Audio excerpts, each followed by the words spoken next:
हम चूड़ियां क्यों पहनते हैं? बिंदी क्यों लगाते हैं? सिंदूर भी क्यों लगाते हैं? बाकी के श्रृंगार क्यों करते हैं? तीज क्यों करते हैं? जानना चाहते हैं? ये सारी चीजें मिलेंगी इस वीडियो में, तो चलिए देखते हैं। दोस्तों, मैं हूं पिंकी और आपका स्वागत करती हूं आज के वीडियो में। आज का वीडियो खास है क्योंकि ये स्पेशल ओकेज़न के लिए बनी है, क्योंकि तीज आने वाला और ये तीज से रिलेटेड ब्लॉग है। उम्मीद है आप सबको पसंद आएगी। तो दोस्तों, अगर आप पहली बार मेरे चैनल पे आए हैं तो प्लीज़ मुझे सब्सक्राइब कीजिए, मीन्स मेरे चैनल को सब्सक्राइब कीजिए। और वीडियो पसंद आती है तो प्लीज़ लाइक कमेंट ज़रूर कीजिएगा और बताइएगा कि आपको ये ब्लॉग कैसा लगा। और अगर आप आगे कोई नेक्स्ट ब्लॉग चाहते हैं तो प्लीज़ वो भी कमेंट करके बताइए। फिर मिलते हैं नेक्स्ट वीडियो में। Thank you. अच्छे, तुम कैसी हो? कुछ नहीं यार, बस डेली रूटीन। घर में रहो, काम करो, थोड़ा बहुत काम, और तुम्हें तो पता ही है अपना यूट्यूब। और बताओ कैसे याद किया?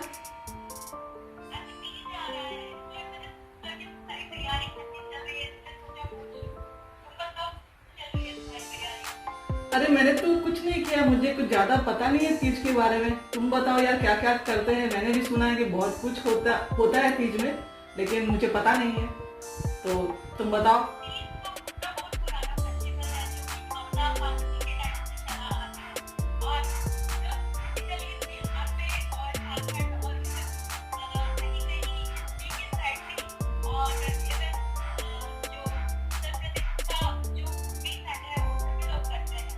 अच्छा, शुभ्रा, तीज का तो मुझे पता नहीं यार।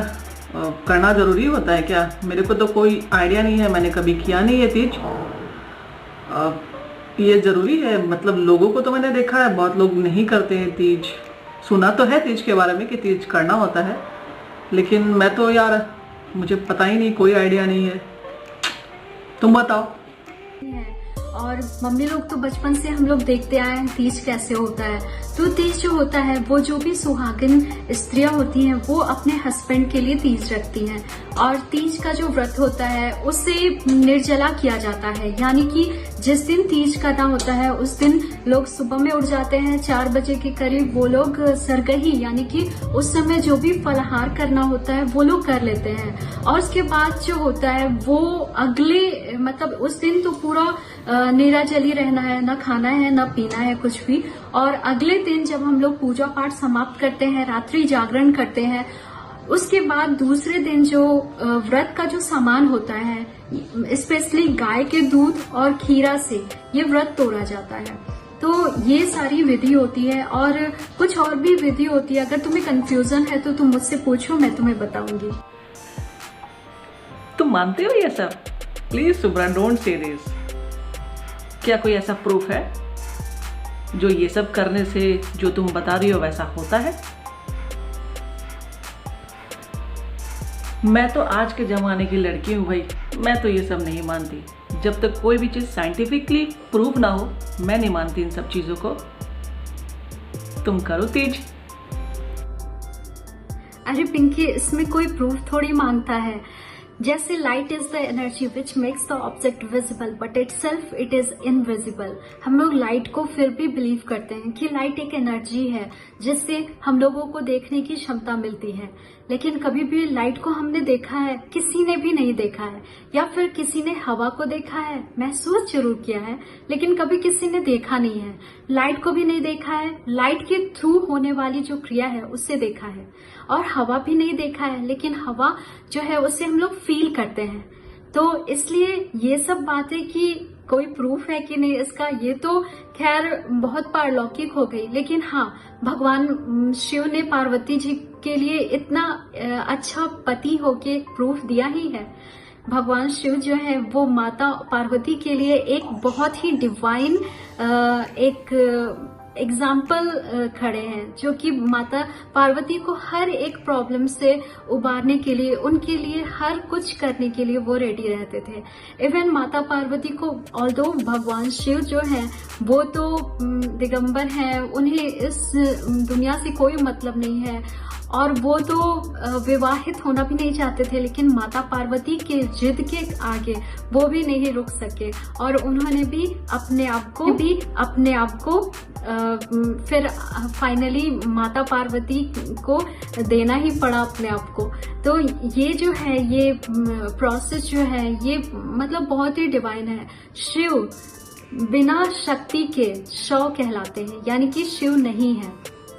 और शक्ति जो होती है या फिर प्रकृति जो होती है वो हम लोग हैं, यानी कि जो स्त्री होती है वो प्रकृति होती है।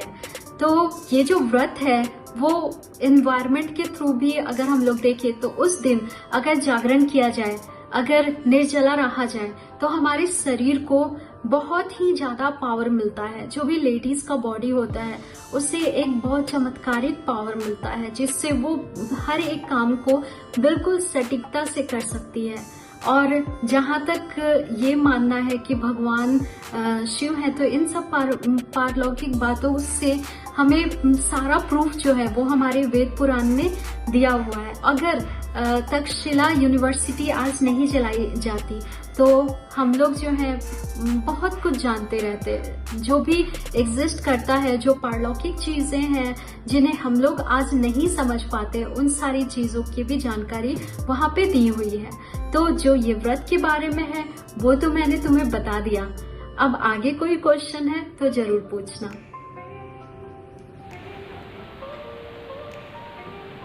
ये तो बिल्कुल सही कहा तुमने शुभ्रा, तुम्हारे बात में दम है। क्योंकि हवा को हम देख नहीं सकते हैं, लाइट को नहीं देख सकते हैं, सिर्फ फील कर सकते हैं। तो तुम्हारा ये आंसर मुझे अट्रैक्ट किया, मीन्स इम्पैक्टिव आंसर है। अब मेरा भी इंटरेस्ट हो रहा है कि तीज में क्या क्या करते हैं। तो तुम बताओ ना जल्दी से कि तीज में क्या क्या करते हैं। मेरा मूड चेंज हो रहा है और मेरा भी मन हो रहा है कि मैं तीज करूं। तो प्लीज़ तुम जल्दी से बताओ कि तीज में क्या क्या करते हैं, क्या क्या होता है। लेकिन हम तीज करते ही क्यों हैं? ज़रूरी है क्या करना इसको? तीज का व्रत जो होता है वो हर एक सुहागन लड़कियां और सुहागन जो औरतें होती हैं वो जरूर करती हैं। और जो लोग सुहागन नहीं भी होती हैं, क्योंकि इसका नाम है हरितालिका तीज, यानी कि माता पार्वती ने इस व्रत को तब किया था जब वो शादीशुदा नहीं थी, कुंवारी थी। तो भगवान शिव को प्राप्त करने के लिए उन्होंने इस व्रत का आवाहन किया था और भगवान शिव से अपने आप को अपनी वाइफ बनाने के लिए उनसे बहुत अच्छा सा प्रेयर किया था। तो इसलिए जो लोग शादीशुदा नहीं होती हैं वो भी इस व्रत को करती हैं। जो शादीशुदा होती हैं वो अपने पति की लंबी आयु और पति के स्वास्थ्य जीवन के लिए करती हैं। और जो अहिवाती नहीं भी होती हैं वो लोग भी इस व्रत को करती हैं कि हर एक जन्म में जो भी पाप या फिर कुछ भी बुरा हो वो सब टल जाए। तो इसलिए व्रत किया जाता है। इसमें कोई प्रॉब्लम नहीं है कि कोई भी इस व्रत को कर सकता है। और इस व्रत को करने की कोई भी ऑल्दो इसमें विधि होती है, बहुत सारी विधि होती है, लेकिन लोग अपने घर पे भी इस व्रत को कर सकते हैं। तो पिंकी चलो बताती हूँ तीज की तैयारी कैसे करते हैं। तो तीज जो होता है वो हर एक घर में अलग अलग रीति रिवाज से होता है, लेकिन माता पार्वती ने जैसे किया था वैसे अगर फॉलो किया जाए तो बहुत अच्छा होता है। जैसे माता पार्वती ने क्या किया था कि वो तो नदी यानी कि समुद्र के किनारे चली गई थी और वहां पे उन्होंने बालू का शिवलिंग बनाया था, शिवलिंग स्थापित किया था। उसके साथ जो भी सीजनल फल फ्रूट्स जो भी थे उन सबको वहां पे इकट्ठा किया था उन्होंने। और जो भी उनसे बन पाया मिष्ठान और जो भी कुछ था, क्योंकि उनकी फ्रेंड्स उन्हें हर के ले गई थी, यानी कि उन्हें हरितालिका इसका व्रत का नाम इसलिए है क्योंकि उन्हें फ्रेंड्स जो थी वो चुरा के ले गई थी। तो वो अपने घर से सारी फ्रेंड्स जो थी कुछ ना कुछ लेके आई थी। तो वो सारी चीजों को श्रृंगार का सामान हो गया। तो माता पार्वती के लिए कोई भी जो भी हम लोग वुमेन का श्रृंगार का सामान होता है, जैसे चूड़ी हो गई, बिंदी हो गया, आलता हो गया, नेल पेंट हो गया, फिर जो भी ये श्रृंगार का सामान होता है वो सारा हो गया। भगवान शिव के लिए हम लोग एक धोती रखते हैं, माता के लिए भी साड़ी और ब्लाउज का पीस रहता है वो चढ़ा जाता है, और भगवान शिव के लिए जो सुगंधी होता है और उन्हें जो भी फ्लावर्स पसंद है जैसे कि मंदार पुष्प हो गया, फिर नागफनी हो गया, ये सारा जो पुष्प होता है वो चढ़ाया जाता है। और साथ ही में कुछ मिष्ठान जो भी घर में बन पाए, जनरली हम लोग तो पिड़किया यानी कि गुजिया बनाते हैं, फिर बालूशाही हो गया, ये सब जो भी बना सकते हैं वो बनाते हैं, ठेकुआ हो गया वो सब चढ़ता है। और जो भी सीजनल फ्रूट्स होते हैं, इवन मकई जो होता है, मकई का बाल वो भी चढ़ाते हैं। तो ये सारी चीजें जो हैं वो हम लोग इकट्ठा करके भगवान को अर्पित करते हैं। तो ज्यादा कुछ नहीं है, एक दिन हमें फास्ट रखना पड़ता है, दूसरे पूरा अच्छे से हमें तैयारी करके पूजा पाठ करना होता है, नए कपड़े पहनने होते हैं, और उसके बाद रात्रि जागरण के बाद दूसरे दिन 3 बजे के करीब ही लेडीज जो भी पूजा करती रहती हैं वो फिर से भगवान का अच्छे से पूजा करती हैं, विसर्जन करती हैं। नहाने के बाद विसर्जन, पूजा पाठ सब कुछ होता है, और कुछ खा के फिर वो व्रत खोलती हैं। तो इस तरह से इस पूजा को किया जाता है। और कुछ क्वेश्चन हो तो जरूर पूछना। सुन के कितना अच्छा लग रहा है ये सब चीज़, बहुत इंटरेस्टिंग व्रत लग रहा है, सबको करना चाहिए ये तो। अच्छा शुभ्रा, ये बताओ कि श्रृंगार में जो तुमने बताया कि श्रृंगार करते हैं और भी बहुत कुछ, तो श्रृंगार में क्या क्या होता है, श्रृंगार में क्या करना चाहिए और क्या ये इम्पोर्टेंट है करना? श्रृंगार जो होता है उसमें स्त्रियां जो होती हैं वो तरह तरह के श्रृंगार करती हैं। ऐसे तो श्रृंगार का टोटल 16 श्रृंगार कहा गया है, लेकिन जो भी महत्वपूर्ण होता है वो लोग करते हैं। जैसे कि अगर बोला जाए कि बिंदी लगाते हैं, तो बिंदी लगाने का भी एक बहुत अच्छा साइंटिफिक रीजन होता है, क्योंकि बिंदी जो है वो आज्ञा चक्र, यहाँ पे आज्ञा चक्र होता है और वहां पे लगाया जाता है, जिससे क्या होता है कि जो भी अंदर की जो इंट्यूटिव पावर होती है, इंट्यूशन का जो शक्ति होता है, वो लेडीज का बहुत ज्यादा स्ट्रांग हो जाता है। और पहले से भी पूर्व आभास जो होता है वो जनरली लेडीज का बहुत ज्यादा होता है, इसलिए ये जो होता है आज्ञा चक्र जागृत हो जाता है। या फिर जो भी अपने मन में हम लोग सोचेंगे तो वो आज्ञा चक्र के थ्रू जो होता है वो कंप्लीट होता है। इसलिए कहा जाता है कि लेडीज को हमेशा पॉजिटिव रहना चाहिए और थॉटफुल रहना चाहिए, क्योंकि वो लोग बिंदी लगाती हैं। और बिंदी ये नहीं है कि सिर्फ लेडीज को ही लगाना चाहिए, जेंट्स भी जो है वो भी बिंदी या फिर चंदन यहाँ पे आज्ञा चक्र के आगे लगाते हैं ताकि उसे एक्टिवेट किया जाए। और जो लोग शादीशुदा हैं, ये जरूरी नहीं है कि शादीशुदा लोग ही लगाती हैं, जो अनमैरिड हैं लड़कियां वो भी लगा सकती हैं। और ऐसा कुछ जरूरी नहीं है कि तुम्हें मैं बोल रही हूँ, फोर्स कर रही हूँ, लगाओ ही, जिससे मन है वो लगाना चाहिए। और सिंदूर जो है, बहुत लोग पूछते हैं कि नोज टू हेड क्यों लगाया जाता है। स्पेशली तीज, पूजा, छठ, इन सारे पर्व त्योहार में नोज टू हेड बिहार की लड़कियां जरूर लगाती हैं, या फिर उत्तर प्रदेश की लड़कियां हो गई, झारखंड में हो गई, तो ये लोग लगाती हैं। आखिर रीजन क्या है? तो इसका रीजन ये है कि जब माता दुर्गा जो है वो महिषमर्दन करने जा रही थी, तो उन्होंने भी सिंदूर नोज टू हेड लगाया था। और उसका मेन रीजन यही होता है कि जब भी कार्य को एकम्प्लिश करना होता है तो माता ने उसे लगाया और वो कार्य को एकम्प्लिश करके आई। तो इसलिए जो इंडिया की लेडीज होती हैं वो किसी भी कार्य को, यानी कि कठिन कार्य को एकम्प्लिश करने के लिए ही नोज टू हेड लगाती हैं। और फिर बाकी सारे श्रृंगार के चीजों का भी साइंटिफिक बहुत सारा रीजन होता है। तो मिलते हैं अगले वीडियो में दोस्तों। तो आई होप ये सारी जानकारी आपको बहुत ज्यादा बेनिफिशियल लगी होगी।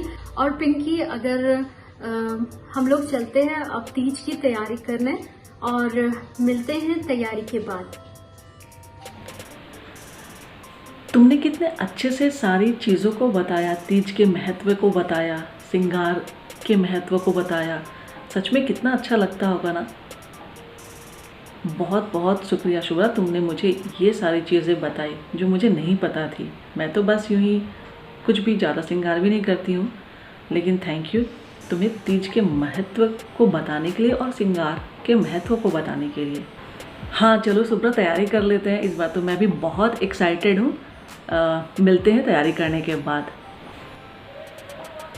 दोस्तों, ये ब्लॉग बनाने का मकसद सिर्फ एक ही है कि कहीं ना कहीं हम सब अपने रीति रिवाजों को पीछे छोड़ रहे हैं।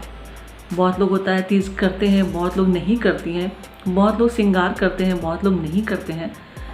तो आप अगर अब छोटा छोटा चीज़ भी अगर करेंगे ना अपने हस्बैंड्स के लिए या खुद के लिए भी, तो आपको बहुत खुशी मिलेगी। सिंपल सा एक बिंदी लगाना, चूड़ी पहनना, सिंदूर लगाना कभी कभी नाक से मांग तक, वो आपको बहुत खुशी देता है। और आप खुद भी देखेंगे ना, खुद को जब आप मिरर में देखेंगे ये सारी चीज़ें, ये सारा श्रृंगार करके, तो आप बहुत ही ब्यूटीफुल तो लगेंगे ही लगेंगे, आपको अंदर से बहुत खुशी होगी।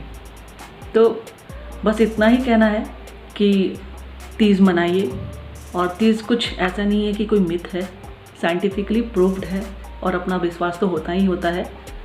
लड़कियां अपने हस्बैंड्स के लिए, लंबी आयु के लिए करती हैं, कुछ लड़कियां अच्छे पति पाने के लिए करती हैं तीज। तो ऐसा कुछ है नहीं कि जो शादीशुदा है वही कर सकती हैं, कुंवारी लड़कियां भी करती हैं तीज। तो बस होप आप सबको ये वीडियो अच्छी लगेगी और प्लीज़ इसे ज़्यादा से ज़्यादा सपोर्ट कीजिए और शेयर कीजिए। तो दोस्तों, मिलते हैं अगले वीडियो में। और आप सबसे इतनी गुजारिश है कि जरूर इस वीडियो को ज्यादा से ज्यादा शेयर कीजिएगा, लोगों तक पहुंचाइएगा और थम्स अप भी जरूर दीजिएगा, ताकि हर एक वीडियो की जो भी नॉलेज है, जो भी हमारे भारतीय संस्कृति का इंफॉर्मेशन है, वो आप सब तक पहुंचा सके। और दोस्तों, आप सबको हैप्पी तीज और बहुत सारी शुभकामना, ताकि भगवान की कृपा आप सब पे हमेशा बरसती रहे। थैंक यू दोस्तों।